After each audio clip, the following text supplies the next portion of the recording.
దేశాభివృద్ధిలో యువత ప్రత్యేక భూమికను పోషించి నిస్వార్థ సేవలను అందించాలని టీఎస్ఆర్ టీబీకే కళాశాల చైర్మన్ తలశీల బాలరామకృష్ణ అన్నారు. గాజువాక సమీప శ్రీనగర్ టీఎస్ఆర్ టీబీకే కళాశాలలో స్పెండెడ్ 2024 పేరిట 2 రోజుల యువజనోత్సవాలు ముగింపు కార్యక్రమాన్ని సోమవారం ఆయన ప్రారంభించారు.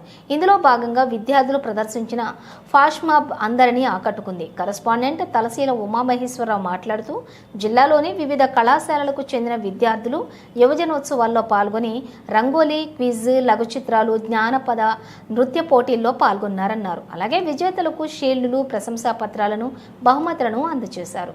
ఈ కార్యక్రమంలో ప్రిన్సిపాల్ ఎస్ విష్ణువర్ధన్ రావు, వైస్ ప్రిన్సిపాల్ సుభాషిణి తదితరులు పాల్గొన్నారు. విద్యార్థుల నృత్య ప్రదర్శన అందరినీ ఆకట్టుకుంది.